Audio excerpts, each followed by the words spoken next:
is going to be a good day? How many believe it's going to be a good day? All right, it's going to be a good day because it's about perspective. And we talked about that last week, this whole idea of perspective and even having perspective in the hard times in life and when things don't seem to be going our way.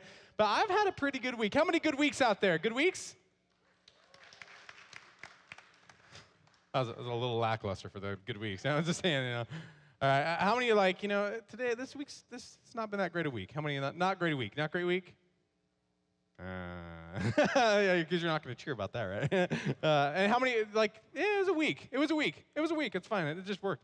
I had a really pretty good week. Specifically, my Friday was a really good Friday because we celebrated Father's Day on Friday instead of today because today's a little crazy for my family. And so one thing that my wife did with my kids is they ended up getting me, and I've never done this before, they got me a day at the Beardsmith. Anybody ever heard of this before? It's pretty awesome, right? So what you do is you go in and they do like a straight shave and they trim up your beard and they put a hot towel on your face and they give your face a massage and your head a massage. And it was awesome afterward. I was like, yeah, this is great. I could get used to this, right? It was like that borderline between like a manicure and like awesome manness, okay? That's what happened there. So if you have a beard, you should go to Beardsmith. It's pretty cool. And so then I went to Beardsmith. I come home. And I opened the garage door, and both my girls, I have a 7-year-old and a 4-year-old, they're both like excitement jumping up and down at the door. Like I could see how excited they are. They won't even let me get out of my car because they won't let me open the door. And I finally get out, and they're so excited. They grab me by my hands. They say, Papa, come on, we have a surprise for you. And I go, and they drag me through the house, basically, and I get into my bedroom. And they've closed the blinds, and they turned on some meditation music, and they lit some candles, and on the floor, they laid out a blanket with a pillow, and they said, Papa, we're going to give you a massage. And I'm like, yeah, this is awesome, all right? This is why I go through so much of the parenting issues, right? So I can have moments like this, right? And so they lay me down on the ground, and they're like, all right, so we have this deep blue. Those of you that are millennials, you know what that is, right? So they got me deep blue out there, and then and got it all ready, and they start massaging my back. And then they even go out and they warmed up some towels. They got them wet and then put them in the microwave and warmed them up, and it was awesome. It was like amazing. And then they got cold, and then they kept like rubbing my back with the cold wash out. It was really cute too, and it was fun. So then they do that, and then my 4-year-old, she whispers in my ear while she's massaging my back. She goes, Papa, what do you want for lunch? I'm like, oh, that's so cute. I was like, I don't know, maybe a hamburger. I have to go. I knew we had hamburgers in the fridge. And so she goes and she runs out and she goes, and I could hear her like scream, Mama, Papa wants a hamburger. so then Danae's like making a hamburger, and then she comes back in a little bit later and she goes, Papa, do you want cheddar cheese or do you want blue cheese? And I said, of course, men want blue cheese. That's what men, right, men? No, maybe not. Maybe not. All right, so I want blue cheese, and so I tell her I want blue cheese, and so I'm done with my massage, and then, by the way, after massage, I got 2 minutes of pure snuggle time. All right, it was great. And then I go outside, and they have this little picnic table, and they have it all set up. I got my hamburger there, and it was one of those days where I step back, and I go, this is pretty cool. You ever had those days where you just go, all right, I get it, God. And specifically in the context of this whole idea of blessed, like we talked about last week, and we're going to continue on today, I felt blessed. And if I would have left it there, and that's like the definition of blessed is, everything comes together, and your family loves you, and finances are great, then I was blessed in that day. But the reality is, like we talked about last week, blessed has a lot more context than just everything going right. And so I want to ask it this way, or kind of say this, but what are the benefits of blessing then? What are the benefits of blessing? And again, it may seem like an obvious answer. Well, blessing, that just means everything's going good for you. But that's not necessarily true. There's so much more in blessing than just life is good. There's a lot more to that. There's about perspective and really what God's wanting to do in and through you. So why don't you turn with me to Matthew chapter 5, and we're going to be in verses 7 through 12. And this is the second half of that section of Scripture, the Beatitudes. And the reason we titled this series Head, Heart, and Habits is but a lot of what the Beatitudes do, it goes into, here's some knowledge that you need to know about who God is. This is how you apply it to the heart and to things of who you are. And then this is how you apply it in your everyday living. The Beatitudes do that a bunch, specifically when it comes to filtering through all three things. And so when Jesus is saying these things in the Sermon on the Mount, these things are super important for us to listen to. And just kind of a side note, by the way, Matthew, likely, there's some debate on this, but likely Matthew is like pulling out the best of when it comes to Jesus' Sermon on the Mount, because rabbis typically wouldn't sit down and teach for just 30 minutes. And that's about how long it would take you if you read through chapter 5 through 7, around 30 minutes, depending how fast you read. This would take hours upon hours. A rabbi would sit and they would teach. And so he's on the Sermon on the Mount and he's teaching all these people. And so Matthew is likely recording all the highlights of this. And so even more so, it means that we need to pay attention, because here are the things that really, really, really stuck out, perhaps more than anything. So look at verse 7. Now, blessed are the merciful, for they will be shown mercy. And blessed are the pure in heart, for they will see God. And then it says, blessed are the peacemakers. And if you're taking notes or you're traveling with me here, I want you to highlight that. Circle it, star it, okay? That's a big section of Scripture we're going to talk about in a second. Maybe my favorite one. Blessed are the peacemakers, for they will be called children of God. And blessed are those who are persecuted because of righteousness, for theirs is the kingdom of heaven. And then verse 11, blessed are you when people insult you, persecute you, and falsely say all kinds of evil against you because of me. Rejoice and be glad, because great is your reward in heaven. For in the same way they persecuted the prophets who were before you. There's some good stuff in here of what it means to be blessed, and what are like the blessings of being blessed. Let's look at that. And so the first thing is this, that blessing allows me to experience compassion. Blessing allows me to experience true compassion. And Matthew records in verse 7, he says this.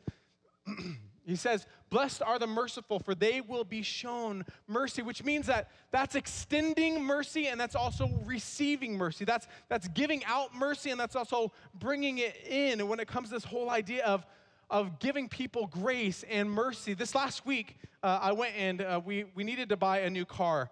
And I gave you some context that my son got bit by a dog, and because of that, we're going to be traveling back and forth to Salt Lake City quite a bit, at least minimum once a month, maybe twice a month. And the Sequoia that we have is over 100,000 miles. It's not completely reliable, and it's also not four-wheel drive. So in the winter months, we wanted something that was going to be able to hold a family, and my Tacoma didn't do that. So we decided we wanted to trade in the car, and so we went to a dealership, and I already hate buying cars. Anyone else with me? Like, you just hate that process. I hate the process of buying a car. I just don't like it at all. I don't like the whole bantering back and forth and trying to get a low deal and all that things, but I go to a dealership, and I'd done a lot of research online, and I found a car that was like, yes, this is the car that I want. It was certified through Toyota. This is the one I want to get. And so I show up, and I do all the bartering, and this is what I could afford, and this was what I want for my trade-in, and all these things. And we finally, after hours and hours and hours, literally hours, get to a place where we go, okay, we'll do a deal. So then we sit down and begin signing the papers, and he gets to that part of the warranty where he says, all right, here's the warranty you could do, the extended, all these things. And he goes, so which one do you want? I said, well, hold on a second here. If it's certified, then that means I already have at least the powertrain warranty. At least the big parts are covered, right? And he goes, oh, no. We can't certify it here because we're not a Toyota dealership. And I said, no. Online, it said that you were certified. And they said, well, that's a mistake. And I said, well, that's your mistake. Have you ever been at that part where you want to extend mercy and grace, yet at the same time you are so furious that you don't know quite what to do? Anyone else ever been there before? That's where I was at. And the problem is I wrote on the application for the credit and all that, right? I wrote pastor at Stonehill Church. So they read it, right? So I can't be a total jerk at this point. And I was having this struggle, okay, how do I be merciful, yet at the same time not get taken advantage of? And it was just one of those moments. It's like, how do I do life as a Christ follower right now where I just want to tear into this guy because you are an idiot? You ever had those moments, right? How could you be so stupid? It's right here. It's clear. Why can't you do this? I wanted to have one of those moments. And then I had this flash of preparing this message, and I'm like, okay. So here's an opportunity for me to extend grace and mercy. So we finally ended up, I said something, and by the way, this worked out really well for me. I just said, I said, make it better. I said, can you just make this better? Fix it. Fix the problem. Make it better. I wasn't a jerk about it. I said, hey, what do you want me to do? I said, just make it better. And so he went back. He was able to get me a 3-year, 36,000-mile warranty on it, which covered basically what the powertrain would cover. And it was good, and it ended up being okay. But in those moments, it is hard to extend mercy. And so I wanted to give a definition, though, of what is the difference between grace and mercy, because sometimes these things could get caught up of, well, aren't they really the same thing? Ish, not really, though. All right, so I put it this way. Grace is being given what you don't deserve. You don't deserve, and that's what goes in the blank. It's what you do not deserve. We do not deserve God's forgiveness. There's nothing that you and I can do to, quote unquote, deserve God's forgiveness. It is a gift. It is grace extended to us. And then mercy is not being given what you do deserve. Here's the reality, and I'm not trying to be churchy when I say this. The reality is because of my brokenness, because of my sin issues, mine, DJ right here, because of the choices I make, the reality is I don't deserve to go to heaven, and I certainly probably do deserve to go to, I know we don't like this word, but hell. I probably do deserve that because I'm not perfect. I've hurt people. I've made bad choices in my life, but I am extended mercy on God's end, and it's the same thing that we have to do, but I put it this way, that grace and mercy reciprocate. Grace and mercy give back, but we have to give to get. Look, James says this. He says, because judgment without mercy will be shown to anyone who has not been merciful, mercy triumphs over judgment. Wait, well, hold on. So if I don't extend mercy, I'm not going to receive mercy? That's what that says. Want more proof? Look at Matthew chapter 6:15. But if you do not forgive others their sins, your Father will not forgive you your sins. Are you serious? This stuff is in the Bible? Wait, hold on. I thought God was this loving God who is always gracious and always forgiveness. And the answer is, yeah, except. And I know sometimes we don't like that except. But I want to teach us a little bit of the character of God here. Look, the character of God is absolutely, he is gracious, he is filled with mercy, but the other part of it is he created us to want to need and to do the same things of extending grace and mercy, and this is such a big deal. Grace and mercy and forgiveness is such a big deal that he's saying, look, if you don't do this, I can't do it for you. If you don't extend grace and mercy and forgiveness to the people around you, I can't do that for you. I won't do that for you. This is how big a deal it is to forgive the people that are around us. And I get it. There are some people in our lives that have wounded us deeply. Some people in our lives, when it comes to forgiveness, they do deserve our wrath. They deserve us being angry at them. They deserve us not forgiving them in a sense. They do deserve it, but that's where that mercy piece comes in, that they're not receiving something that they do deserve. So mercy comes in, and grace comes in, and forgiveness comes in. And what you need to understand is this. When it comes to boundaries, forgiveness does not equal condoning. That when you forgive someone, it doesn't mean that you are okay with the circumstance. It doesn't mean that you're okay with what you went through. It doesn't mean that you're fine with all these things. Forgiveness does not equal condoning, that you are saying it's okay that all that happened to me. Because I know some stories out there where it's like, I want to forgive, but I don't want it to feel like it's okay that they did what they did to me. No, it's not okay that they did what they did to you. But here's the thing about bitterness. You ready? You should write this down. Bitterness is like swallowing poison and expecting the other person to die. You should write that down. Bitterness is like swallowing poison and expecting the other person to die. Bitterness will eat you up from the inside out. It will take you down, and eventually it will lash out and thrust itself upon other people that you love and you care for because you don't know how to handle the emotions that are going on inside of you and I. Bitterness is terrifying. That's why God is so big on this piece of extending grace, extending forgiveness, extending mercy, because he knows that truth about us. He developed us. He designed us. So I have to ask the question, who do we need to forgive? Like, who is that person that we need to extend grace and mercy toward? Who's that person that we need to say, hey, look, I know we have our issues, but I forgive you. I forgive you. Again, it doesn't mean condoning, but I forgive you. And allowing that bitterness, that sometimes we store up, that bitterness that kind of eats us from the inside out, being able to relinquish that. And when you can get to that place of going, okay, I release this bitterness. I don't want it. God, you take this from me. There's a weight that will come off your shoulders like you've never felt before. There is a heaviness that you have been weighing, kind of been carrying for a while, that will come off like you've never felt before. But it takes work. It takes work. It takes work. You'd also write this down. Ready? That forgiveness is a muscle you must exercise. Forgiveness is a muscle you must exercise. It's not something that generally we just go, well, I forgive you, and then everything's right. That's not how it usually works, okay? Maybe it could work that way, and I'm not saying God can't do that, but generally it's a muscle we have to exercise, and sometimes when we don't exercise forgiveness, it comes back, and we become like atrophy in our life in a sense. We have to do that. But what are the other benefits of blessing? Well, one of the other ones is that blessing opens my eyes to God. It opens my eyes to who God is. He goes on in the sermon, he says, now blessed are the pure in heart, for they will see God. They will see God. And when our heart is more pure, the more clear we're going to actually see who God is in our lives. Why? Because our heart is the center of our being. It's the absolute center of who we are, which means that that's my will, that's my emotions, that includes my mind, includes every aspect of who I am is here in the quote-unquote heart. And so whatever is in my heart is eventually going to come out. It's eventually going to spew out of me. Luke 6:45 says, a good man brings the good things out of the good stored up in his heart, and an evil man brings the evil things out of the evil stored up in his heart. For the mouth speaks what the heart is what? It's full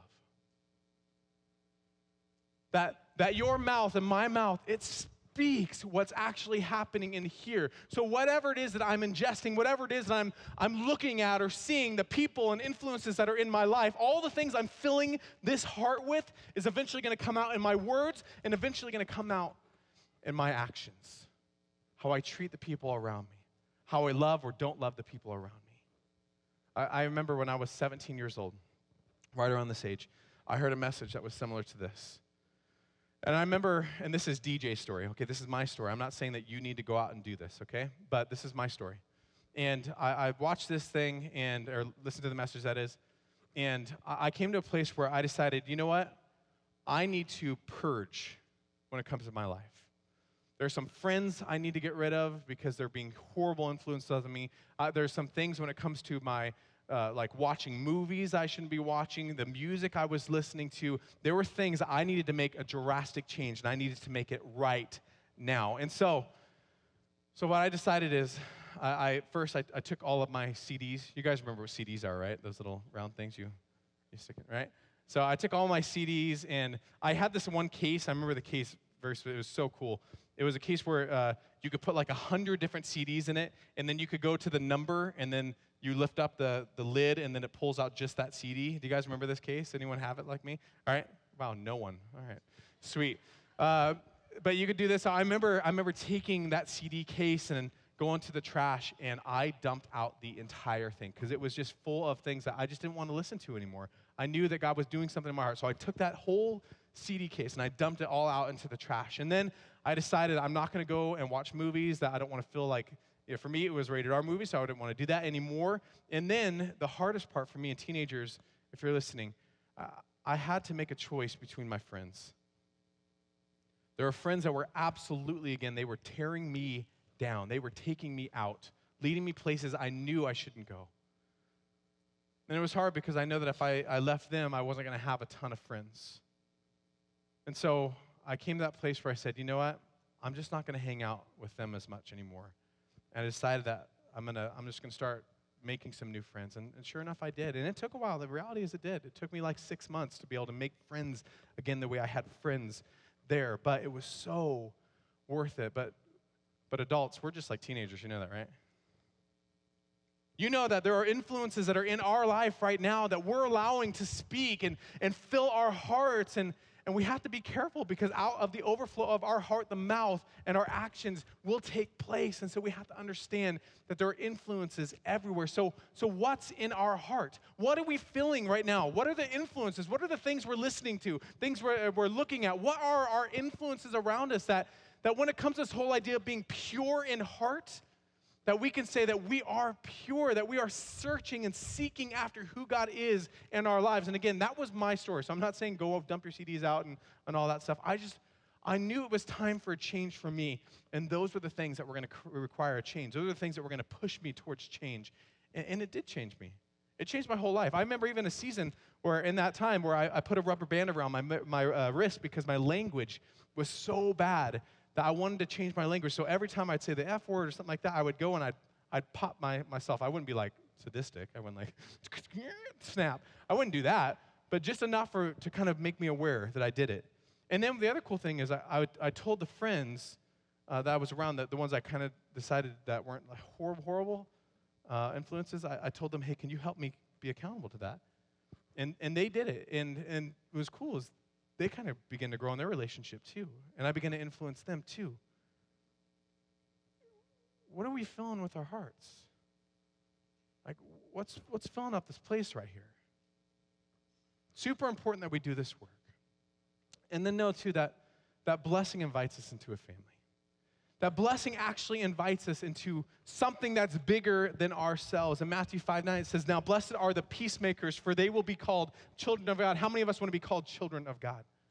Well, yeah, we're children of God. If you've begun a relationship with God, yes, you are children of God, but it's even more than that, that when we begin to take on the attributes of who God is in our lives, we begin looking more and more and more like Him. But peace is something that we actually have to cultivate. It's something that we actually have to work at, because if we're not working at peace, then probably it's not going to be developed in our lives. In San Diego, when we lived there, I had a 1,500 square foot home, and our backyard was about the size of half of the stage right here.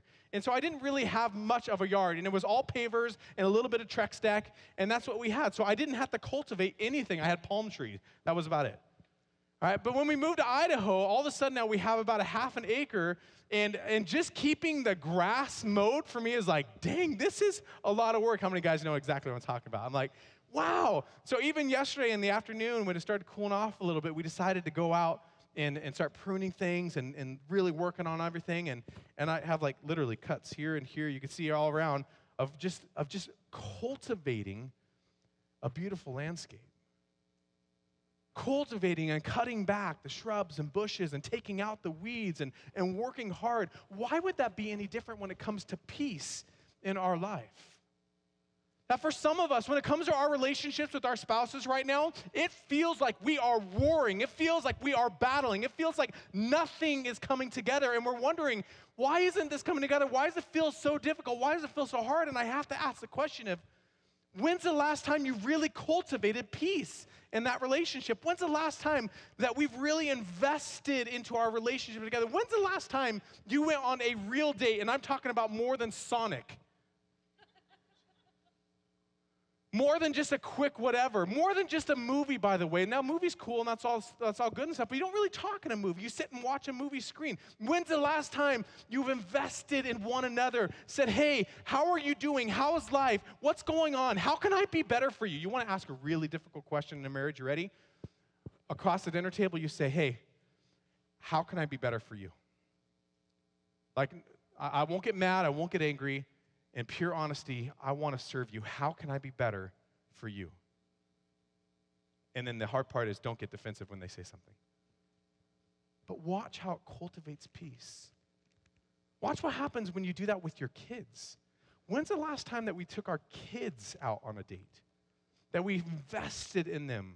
Do we know our kids' love language? Do we know how they give and receive love? Yeah, we may be physical touch, or we may be encouragement, but their quality time, or their what, like, do we know who our kids are? Have we invested into peace when it comes to our relationship with our kids, or our relationship with our coworkers, our relationship with our neighbors, our relationship with our boss? Fill in the blank. It takes cultivating and working and working and working at it if we're going to experience peace in our relationships. Paul says in 1 Thessalonians, he says, make sure that nobody pays back wrong for wrong, but always strive to do what is good for each other and for everyone else.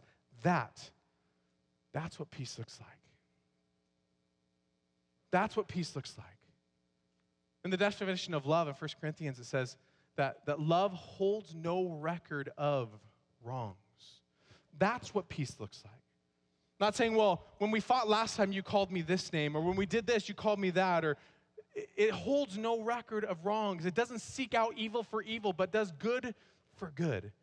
That is what peace looks like, and I'm telling you, when we do that more and more in our relationships, we will feel more and more at peace with the people around us, with our neighbors, with our community, and ultimately, I believe with all my heart, when the people that are not a part of necessarily, quote unquote, the church, they'll begin to look at the church and go, dang, there's something different about the church. There's something different about those people. We will be a light. And blessing will instill hope. That's another benefit. As we'll see hope come into our lives. In verse 10 it says, now blessed are those who are persecuted because of righteousness, for theirs is the kingdom of heaven. Now here's a reality. Ready? Right living, which is what righteousness means, is just real simple. Righteousness is right living. Right living is straight up offensive to some people. It's straight up offensive to some people. People will look at us and they go, you know what, that's not it. Let me give you an example. When I was in college, I had this friend who I decided that I was not going to sleep around in college. I wasn't going to party in college. That's not what I was going to do. I wanted to focus on my education. I wanted to focus on what I was doing and working at that time. I was working and interning at a church. So I do not want to sleep around. I don't want to do that thing. And I remember my friend who was not a Christ follower, I remember him being offended. He's like, what? Are you kidding me? That's what this season of life is for. You go out and you party and you sleep around. That's what we do. You know, you could be dumb at this age. It can be straight up offensive to some. Wait, you don't believe that? You don't want to do that? You don't like that? It's hard to stand up for what you and I believe in. It's easy to give into culture. It's easy to give into people around us that don't quite understand what it looks like and what it means to be a Christ follower. Look, perseverance positions us among the prophets.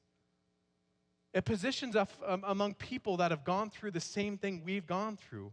Again, that's why he says, rejoice and be glad, because great is your reward in heaven. For in the same way they persecuted the prophets who were before you. They persecuted the people that were before you, that have the beliefs that you have. When we go through persecution, when we go through hard times, which, by the way, those hard times aren't times that are going to come in the future. Those hard times are here and now. Our culture right now is bending towards chaos, and we, if not careful, will bend with it. We'll begin to compromise belief systems and not really live out what Scripture talks about, what it means to be a true Christ follower. We have to be careful that culture is not manipulating what we actually believe. But the reality is, when we stand up, persecution will come. People will begin to ridicule. Coworkers won't agree. People look at us in unbelief and go, why do you do that? And so, I want to ask this question. What do I need to press through when it comes to my faith? Like when it comes to what I believe and how I apply that in my life, where do I need to press through? And maybe it's in that area of extending grace and mercy to the people around us. Like that is a hard part for me right now, to be able to forgive or to be able to say, hey, you know what? Let's move on in our relationship. Maybe that's a piece where we need to kind of grow in our faith. Or maybe it's that piece of what we're putting in our hearts, of what we're filling our lives with. Or maybe it's a piece of actually creating and making like peace in your family, that peacemaking aspect. Or maybe it's understanding that it's time to stand up for what we believe in. But would you bow your heads and close your eyes? And I just want to pray a blessing over us. That blessing has a lot of benefits. It doesn't necessarily mean that life's perfect or it's all going to go great. But it means we gain an incredible perspective that goes far beyond our own. Father, would you work in us this week as we apply specifically what we talked about today, this idea of grace and mercy, this idea of filling our hearts with the things of you instead of the things of this world, that we would be peacemakers when it comes to our relationships, when it comes to the people and places that you put us in, Lord, and that we would stand up and be resolute in our well, Lord, what we stand for, our convictions. So, Lord, work in us as we do our best to follow after you. Lord, extend grace and mercy our way as we do it. In Jesus' name, amen.